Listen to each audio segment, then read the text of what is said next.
Hello there, very good evening to all our viewers and welcome to News at 9, coming to you live and direct from the News First Centre here on MTV Sports and Shakti TV. I'm Joel Outscourt. And I'm Nicola D'Souza. We start off with a look at tonight's headlines. Decision on the post of opposition leader needs to be studied further, Speaker informs Parliament. Bill to raise the government's Treasury bill debt ceiling defeated. The police have levelled baseless allegations against me over transactions relating to a post-tsunami housing project. A statement by MP Tiranalas. මම දන්නවා එක් පුද්ගලයෙක් තමයි මේ සියලු දේ කරන්නේ මට විරුද්ධව මාව ඉලක්ක කරගෙන නමුත් අවසනාවකට මට අදේ නම සඳහන් කරන්න බෑ මම ඉදිරියේදී එතුමා ගැන සඳහන් කරනවා.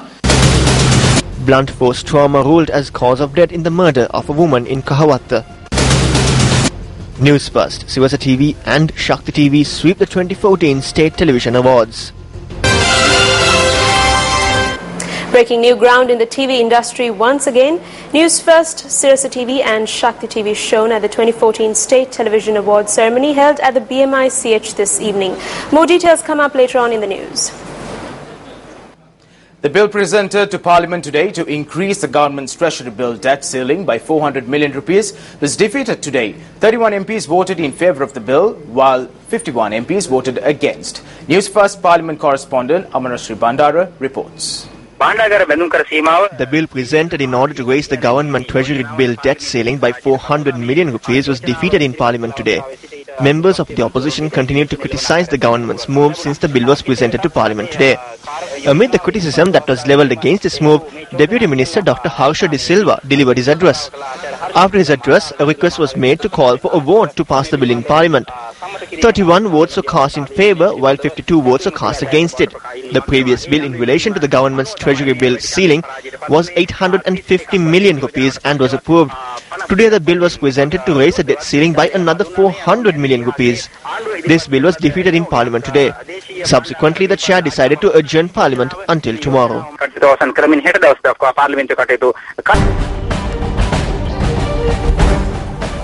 The President of Pakistan, Mamnoon Hussain, reiterated that he wishes to further strengthen bilateral ties between Sri Lanka and Pakistan.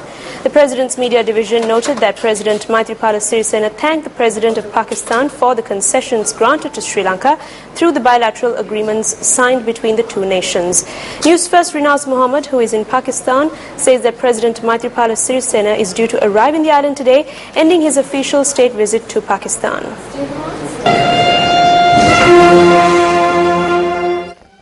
President Maithripala Sirisena met the President of Pakistan, Mamnoon Hussain, at the Presidential Palace Evan-e-Sadr in Islamabad, Pakistan yesterday. The two leaders held discussions on strengthening bilateral ties and cooperation between the two countries. At the meeting, the President of Pakistan had noted that the visit of President Sirisena marks a historical event.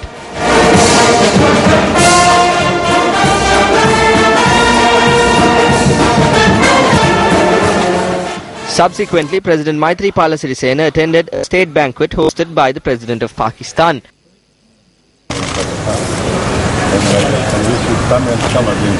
Sri Lanka Janadipatiwarayage Nirasanchari තුන්වෙනි දිනේ අවසන් දිනය අද. Today is the third and final day of the President's official state visit to Pakistan. Today the President visited the Taxila Museum, which is 30 kilometers away from Islamabad. This museum consists of various artifacts related to Buddhism, such as old scriptures, sculptures, coins and ancient weapons. The museum was erected subsequent to the discovery made by Sir John Marshall in 1913. However, the museum was only completed in 1928.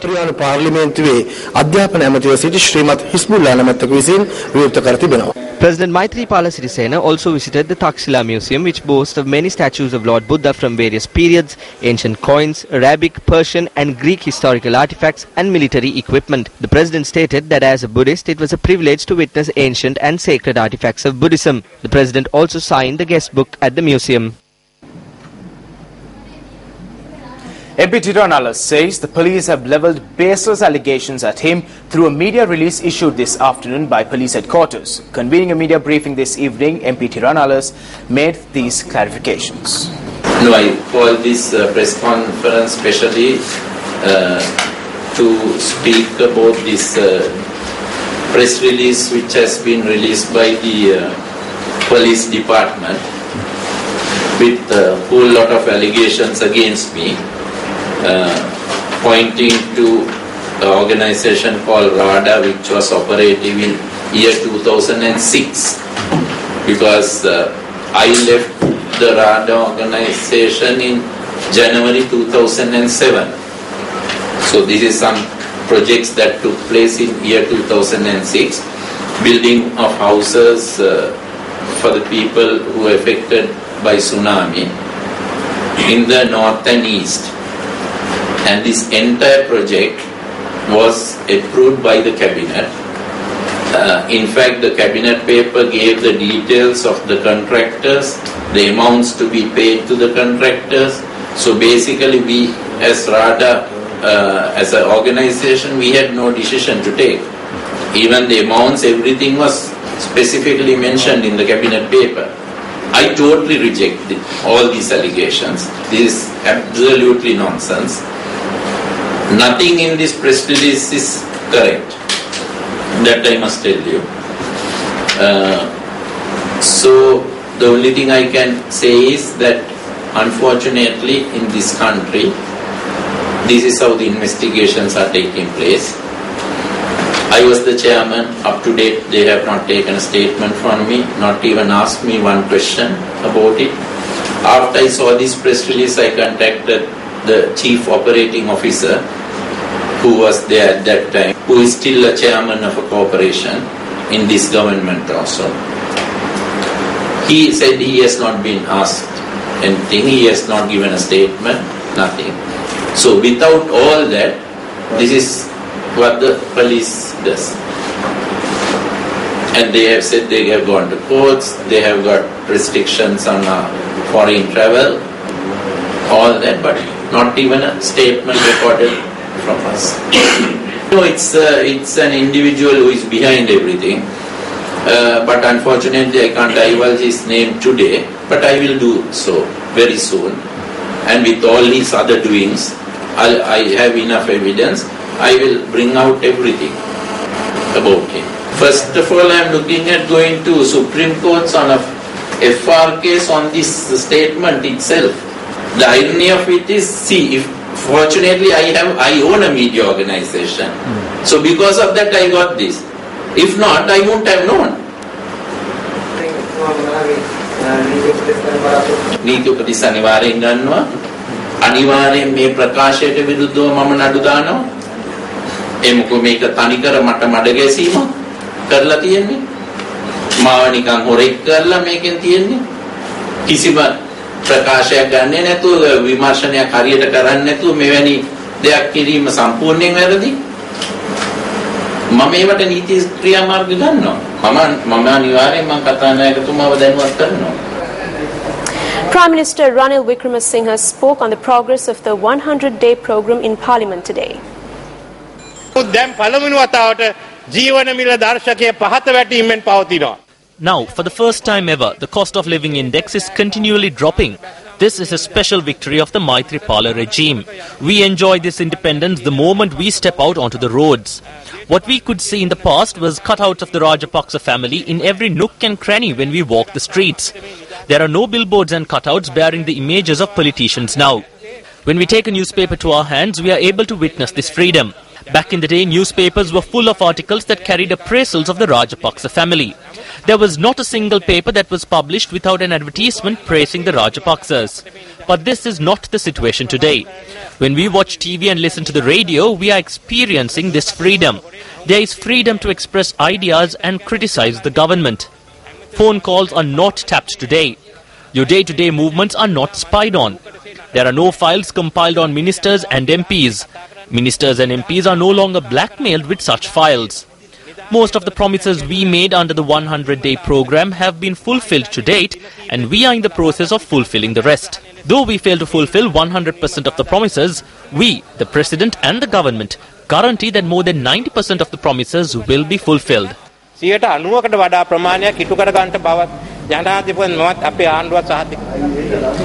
Marshal Sarath Fonseca, the leader of the Democratic Party, had this to say regarding the progress in the 100-day program.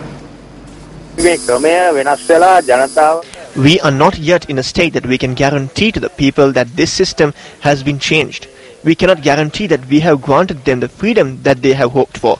On the other hand, the people did not only vote for this freedom alone, they wanted good governance, rule of law and incorruptible politicians to come forward. The corrupt must be punished.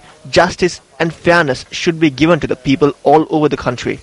The people voted for all of this. Everyone knows that this has not happened yet. It must be done. It must be done as soon as possible. Now, as we said earlier, breaking new ground in the TV industry once again. News First, Sirasa TV and Shakti TV shown at the 2014 State Television Awards ceremony held at the BMICH this evening. The MTV-MBC Media Network, which has always been identified as a trailblazer in the media and communications industry, was recognized once again this year at the 2014 State Television Awards. News First Mahina Bongso, host of Vantage Point and a regular winner at the State Television Awards, won the award for the Best English TV Program Presenter. Mahina, who won the Best English News Presenter Award 3 years consecutively, took home her 4th State Television Award this evening. Rashmin Ranasinghe, producer of Sithijaya on Sirasa TV, won the award for the Best Singular Language Discussion Program.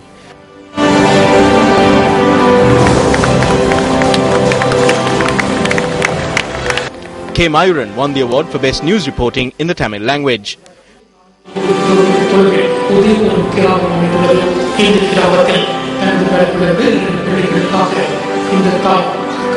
Meanwhile, Cecil Ratnayaka of Sirasa TV won the award for Best Set Design for Sirasa Superstar.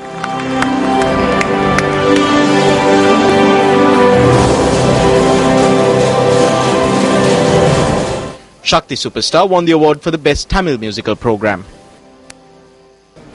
In other news, Speaker Chamal Rajapaksa stated in Parliament today that the announcement of a decision on the position of Leader of the Opposition will be made after further scrutinizing the matter. Meanwhile, the Speaker also notified Parliament today that the copies of 11 petitions filed before the Supreme Court on the draft 19th Amendment to the Constitution have been received by him. I would like to inform to the House that the copies of 11 petitions filed at the Supreme Court against the 19th Amendment to the Constitution have been received by me. I would like to remind you, the Honourable Speaker, on the statement you were to make regarding the crisis that has arisen on the post of Opposition Leader. As this is a novel experience, it is being carefully scrutinized. So until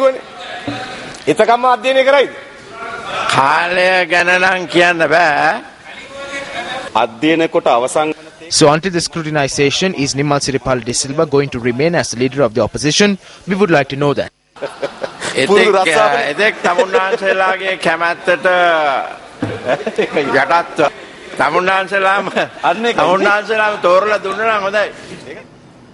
The United National Party says that the Parliament will be dissolved if the 19th Amendment to the Constitution is not passed in Parliament by the end of this week. However, Minister Mahinda Amaravira pointed out that the dissolution of the Parliament is beyond the capacity of the Prime Minister. We request the Hela Urumia to think further. We are mistaken. The late J.R. Jayawardena drafted a constitution that was tailor-made for J.R. Jayawardena. That is exactly what Mahinda Rajapaksa did. He introduced the 18th Amendment to the Constitution to be re-elected to rule as much as he could.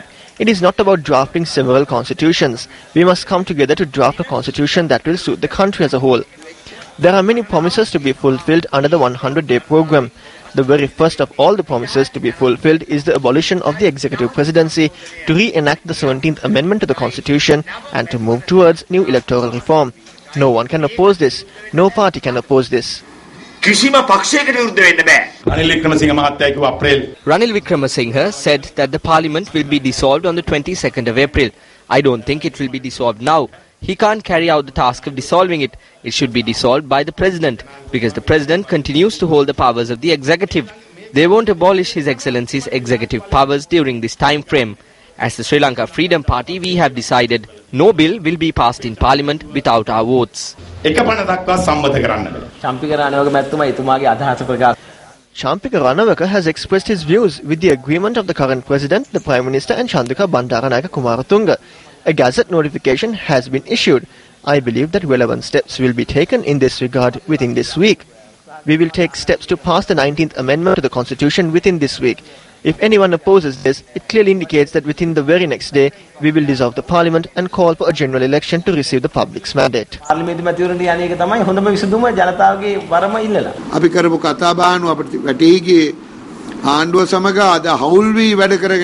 As per the discussions we had so far, what could be understood is that the SLFP, which has now merged with the government, will not vote in favour of the government's constitutional amendment.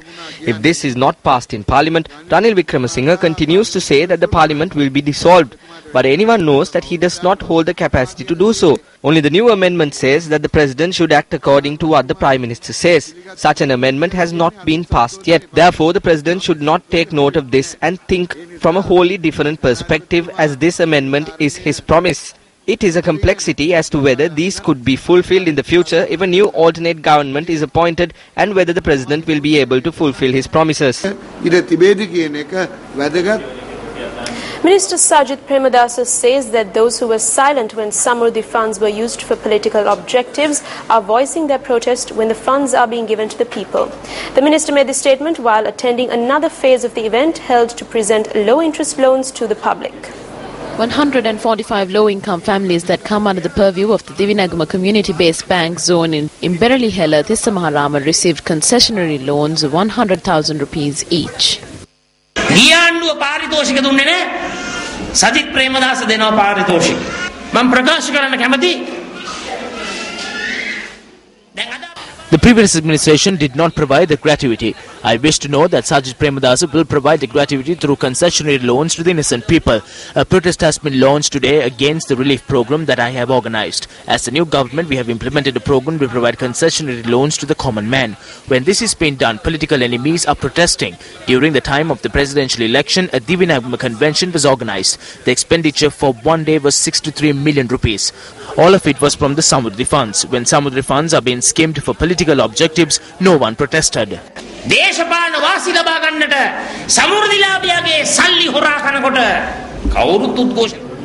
CHEC Port City, the project company of the Colombo Port City, notes that the government is yet to invite the company for a discussion or issue a directive to the company regarding the project review process, which is currently underway. Issuing a statement today, Czech Port City noted that the company had requested for an opportunity to express its concerns regarding the temporary suspension to the government-appointed review committee and is willing to fully cooperate with the committee during the review process. Noting that the company had immediately complied with the suspension notice issued on the 6th of March, the statement adds that as per the directive of the government, copies of all permits and approvals were submitted within 2 working days. The company reiterates that these permits and approvals were originally issued by the relevant competent authorities of the Government of Sri Lanka and the Sri Lanka Ports Authority, clearly directing the project company to commence reclamation work of the Colombo Port City. Furthermore, Czech Port City points out that in keeping with the agreement signed between the project company and the Sri Lankan government, the responsibility for securing approvals and permits relating to the project is vested with the government and the SLPA, while the commercial risk is being absorbed by the project company, as the total project development cost of approximately $1.4 billion has been invested by the project company. Czech Port City concludes that it awaits the opportunity to clarify details and provide necessary information to the project review committee. Police say that the post-mortem examination into the death of a woman in Kotaketana Kahavata was revealed that blunt force trauma to the head was the cause of death. Her lifeless body was discovered yesterday in a stream not far from her home. 39-year-old Chandrani Swarnalata, a mother of 3, was reported missing since dawn on Sunday. Police noted that it was reported that the victim's husband had not been at home at the time and was at a funeral in the area, adding that only her 17-year-old son was with her in the house. After a search operation that was launched, her body was discovered yesterday in a stream in close proximity to her house.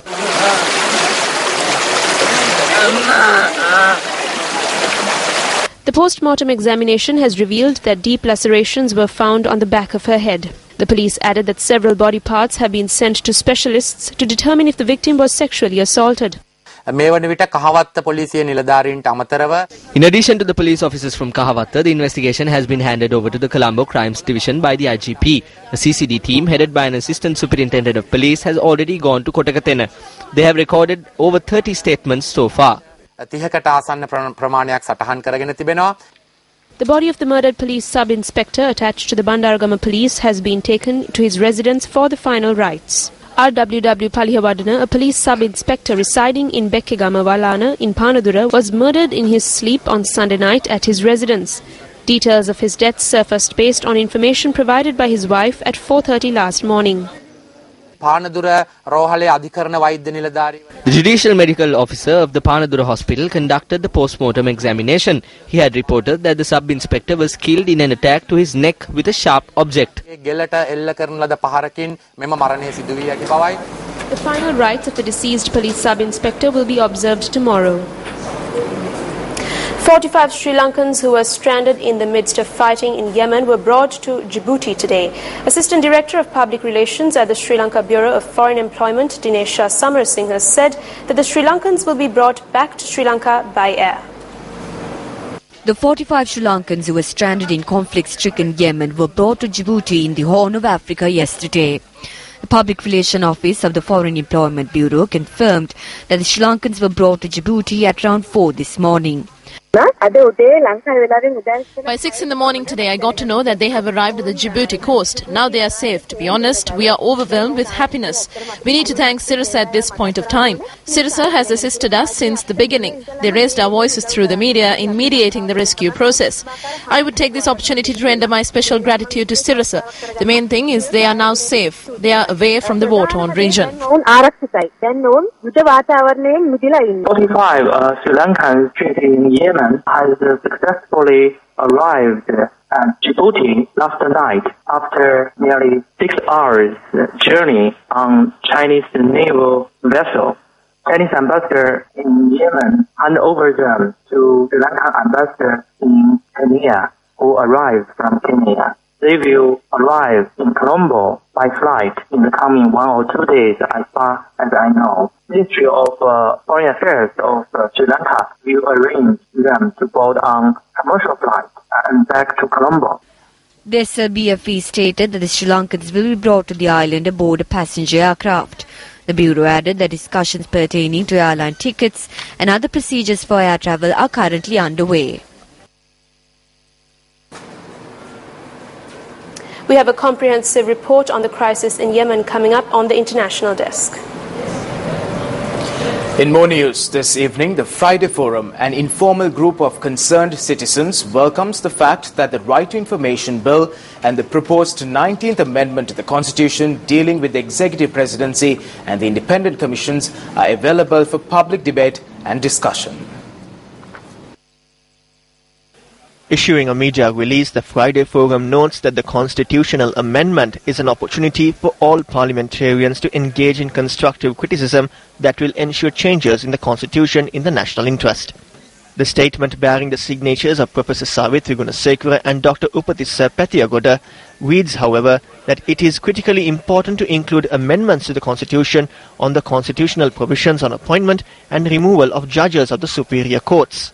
On the subject of electoral reform, the Friday Forum notes that there must be support for affirmative action to prevent the abysmally low representation of women in legislative bodies, and that steps must be taken to prevent the appalling practice of crossovers.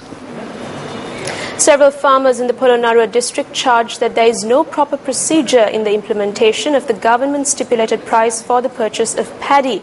They charged that they have to wait for long periods of time in order to receive payment from the government. This was the situation that was witnessed at the Hinguragoda Paddy Purchasing Centre in Polonnaruwa today. This centre belongs to the Paddy Marketing Board. Farmers charge that they have to stand in a long queue throughout the night due to the inefficient and disorderly manner in which their paddy is purchased. How can 22 farming organizations come to one centre in Hinguragoda and sell their paddy? Measures must be taken to look into the hardships faced by officials from the board and farmers who come here. All we have to do is sell this paddy without having to face any issues. Can you see how long this line is? It is good that farmers can sell their produce without having to get duped from outsiders. However, it would be a bigger relief if farmers are able to sell their paddy in a proper manner. Farmers in the area are selling their produce with such haste due to the upcoming Sinhala and Tamil New Year. They are saying that they will stop buying paddy on the 9th of this month. If so, then the farmers will be done for. Please extend the date to at least 11th or 12th. When will the farmers get their money, especially during the Sinhala New Year? It has been 10 days since we last sold our paddy. When News First made inquiries with regard to this, the chairman of the Paddy Marketing Board, S.B. Dissanayake, noted that they have already disbursed money for payments to farmers in the Polonnaruwa district. He added that they will be receiving their payments tomorrow. And in sports news here at home, it's cricket. In news from the Sri Lanka Cricket 2020 tournament, Bloomfield Cricket and Athletic Club recorded a 19-run win over Sri Lanka Yafo Sports Club in Colombo today. Meanwhile, Tamil Union and Badurilya SC also recorded wins today.